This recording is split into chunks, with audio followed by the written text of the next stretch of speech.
I want to pray for you right now. You're in the desert. Be honest, we all are. 2020 has been a dry place.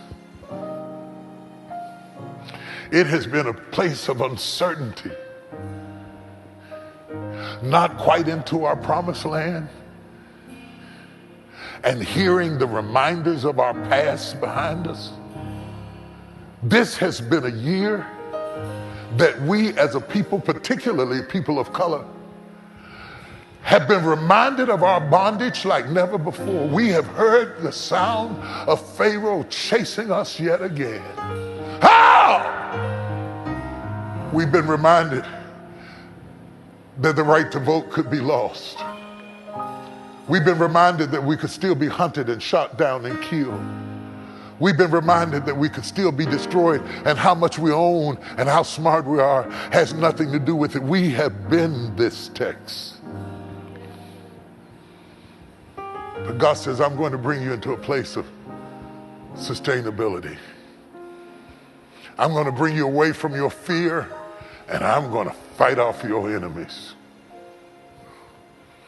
And I am going to give you rest.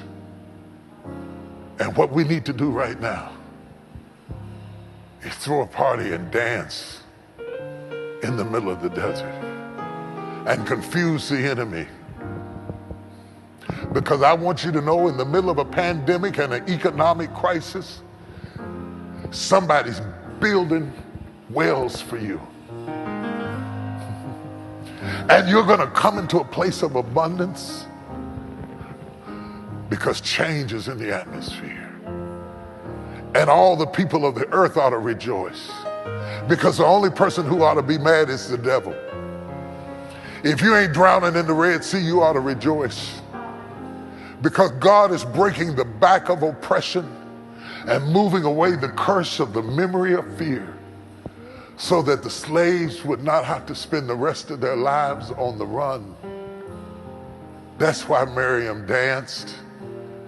It wasn't just that Pharaoh was dead. The threat of him coming up again was destroyed. God says, I will wipe out the memory of what horrified you. I got wells waiting on you and palm trees above your head. And if you got the faith to stand right in the desert and dance right now, I got the power to bring you into a place of sustainability. I got the power to give you equity. I got the power to break the yoke of your yesterday. And you will be many things, but you will never be that again. You will go through many tests, but you will never go back to that again. You will have much opposition, but you will never go back to being Pharaoh's boy ever again. That's why she danced. She danced because women are mamas.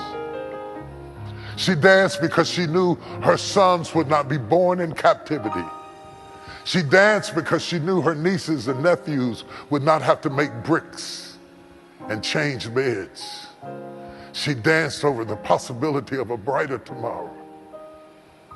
And so I'm calling for women everywhere to lead us into the dance, and lead us into the worship, and lead us into the prayer that breaks the curse,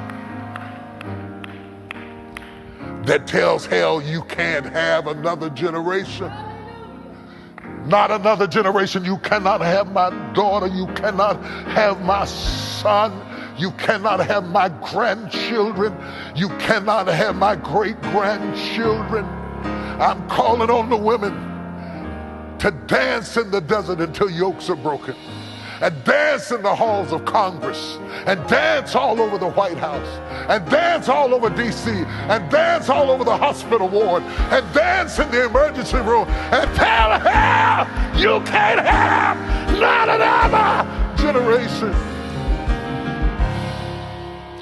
God shut down the church so you could stop dancing in the church and dance in the place where the power is needed.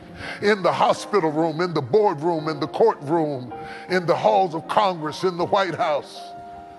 God wants your praise in the streets. He wants your praise in the alleys. He wants your praise out there where people need to see you dance in the desert. Why would we stay in here and dance amongst ourselves when the whole world has gone dry?